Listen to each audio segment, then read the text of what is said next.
보라, 내가 너희를 보냄이 양을 이리 가운데로 보냄과 같도다. 그러므로 너희는 뱀같이 지혜롭고 비둘기같이 순결하라. 사람들을 삼가라. 그들이 너희를 공회에 넘겨주겠고 그들의 회당에서 책짓질하리라. 또 너희가 나로 말미암아 총독들과 임금들 앞에 끌려가리니 이는 그들과 이방인들에게 증거가 되게 하려 하심이라. 너희를 넘겨줄 때에 어떻게 또는 무엇을 말할까 염려하지 말라. 그때 너희에게 할 말을 주시리니 말하는 이는 너희가 아니라 너희 속에서 말씀하시는 이 곧 너희 아버지의 성령이시니라. 아멘. 샬롬. 사랑하는 성도 여러분, 오늘도 기도와 말씀으로 하나님과 동행하는 행복한 하루 보내시길 바랍니다. 읽은 말씀을 가지고 우리도 예수님처럼 이라는 제목으로 묵상한 내용 함께 나누겠습니다. 지난 시간 우리는 예수님께서 12제자를 부르시는 장면을 함께 보았습니다. 예수님은 제자들을 부르시고 그냥 따라다니게만 하지 않으셨죠. 예수님이 하시던 일을 하도록 능력을 주셨습니다. 귀신을 쫓아내는 권세를 주셨고 병을 고치는 권세도 주셨습니다. 그리고 성경은 이 중차대한 일을 맡은 사람들의 이름을 하나하나 기록했습니다. 하나님 나라의 일은 막연한 어떠한 집단이 아니라 구체적인 사람들의 삶을 통해서 이루어지기 때문이었죠. 예수님이 제자들에게 맡기신 사명은 너무나 명확했습니다. 하나님 나라의 복음을 전하는 일이죠. 회개하라, 천국이 가까이 왔다. 하나님의 통치가 이미 당신으로부터 시작되었음을 선포하는 일이 바로 그 일이었습니다. 동시에 그 메시지에 합당한 삶을 살도록 이야기하셨습니다. 그래서 제자들에게 금이나 은이나 동을 의지하지 말라고 하셨죠. 눈에 보이는 안전장치, 세상이 이거 있으면 안전해 라고 하는 것들을 의지하지 말고 우리를 보내시고 함께 하시는 하나님을 의지하며 살라고 하셨습니다. 말과 또 삶이 분리되지 않는 분명한 사명이었습니다.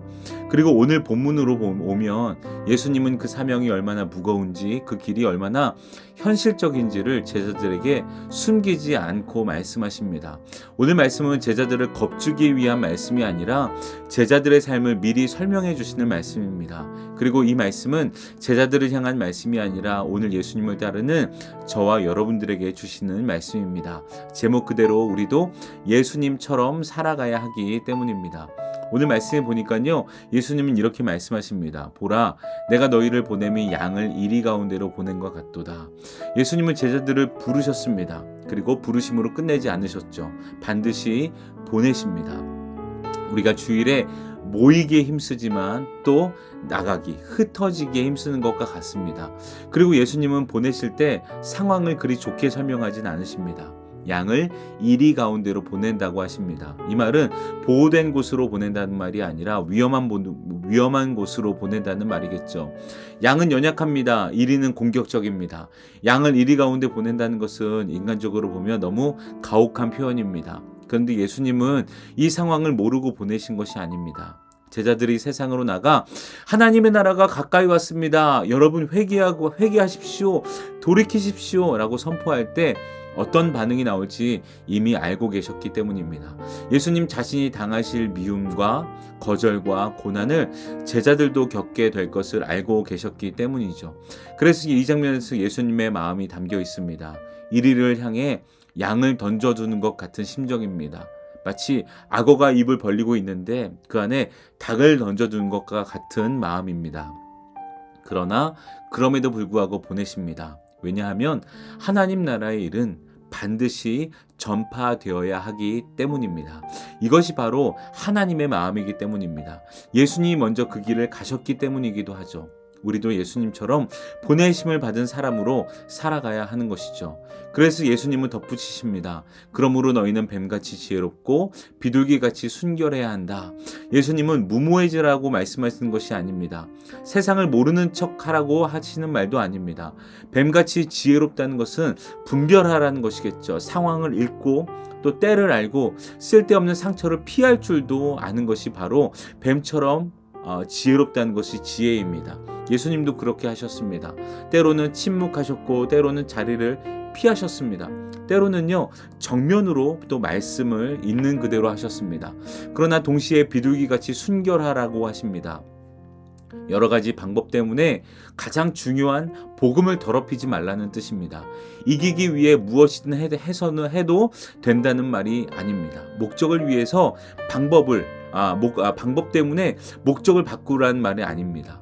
진리를 말하되 사랑을 잃지 말라는 것입니다.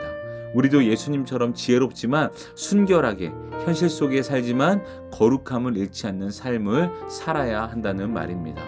예수님은 이어서 말씀하시죠. 사람들을 삼가라. 너희를 총독들과 임금들 앞에 끌어간다고 말씀하셨습니다. 예수님은 하나님 나라를 전하면 핍박이 있을 거라고 분명하게 말씀하십니다. 이것은 제자들의 믿음이 약해서 생기는 일이 아닙니다. 오히려 하나님 나라가 제대로 선포될 때 나타나는 자연스러운 반응이고 일입니다. 예수님 자신이 그렇게 하셨습니다. 예수님은 선한 일을 하셨고 병자를 고치셨고 사람들을 살리셨습니다. 이렇게 하나님 나라가 어떤 곳인지를 보여주셨고 선포하셨습니다. 그런데 결국 십자가에 달리셨습니다. 그렇다면 예수님을 따르는 제자들의 길이 다를 수 없습니다. 우리도 예수님처럼 살면 세상과 충돌하는 지점이 생깁니다. 오해를 받기도 하고 손해를 보기도 하고 핍박이 있고 때로는 억울한 상황을 겪게 됩니다. 그러나 이런 일들은 하나님 나라를 살아가는 전파하는 사람들이라면 삶에서 분명히 드러나게 되어 있습니다. 왜냐하면 세상 나라와 하나님 나라가 부딪힐 수밖에 없기 때문입니다. 그러나 예수님은 이 고난을 실패나 불행으로 설명하지 않으십니다. 나와 복음을 위하여 증거가 되게 하려 하신다라고 분명히 이야기하고 있습니다. 세상은 제자들을 신문하기 위해 끌고 가지만 하나님은 그 끌려간 자리를 증언의 자리로 사용하십니다. 핍박의 자리는 침묵의 자리가 아니라 결국에는 하나님 나라가 드러나는 자리입니다. 그래서 예수님은 계속해서 제자들에게 또 우리에게 깨어있으라 라고 말씀하고 계시죠. 우리도 예수님처럼 이 현실을 알고 그 길을 피하지 않고 걸어가야 합니다. 믿음을 가지고 그 길을 걸어갈 때 분명히 우리를 통해서 앞서 제자들의 이름이 호명되었던 것처럼 우리 한 사람 한 사람을 통해서 그리고 우리 큰숲드림 교회를 통해서 하나님 나라가 전파될 줄 믿습니다.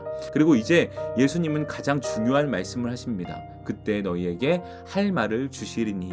예수님은 제자들에게 용기를 짜내라고 말씀하지 않으십니다. 담대함을 연습해야 돼 라고 하지 않으시죠. 오히려 자신을 의지하지 말라고 하십니다. 왜냐하면 말하는 이는 너희가 아니요 너희 속에서 말씀하시는 이는 너희 하나님 아버지의 성령이시기 때문이다 라고 말씀하십니다. 이 말은 하나님 나라의 일은 결국 하나님이 하신다는 것입니다. 하나님이 함께 하신다는 것입니다. 우리는 보내심을 받지만 혼자 보내심을 받는 것이 아니라 우리는 연약하지만 하나님이 함께 하신다는 말씀입니다. 예수님도 이 땅에서 그렇게 사셨습니다. 예수님은 늘 아버지 하나님과 함께 하셨고 아버지께서 하신 일을 보고 그대로 행하셨습니다. 제자들에게도 동일한 삶을 약속하시는 것입니다. 사실 오늘 이렇게 말씀했던 이 말씀을 들을 당시 제자들은 이 의미를 잘 몰랐을 것입니다. 실제로 그들의 삶은 이렇게 살지도 못했습니다. 도망쳤고 부인했고 흩어지고 말았습니다. 그러나 부활하신 예수님을 만난 이후 그들은 이 말씀이 무엇인지 몸으로 알게 되었습니다. 혼자가 아니라는 것, 하나님이 함께 하신다는 것이 무엇인지를 경험하게 되었습니다.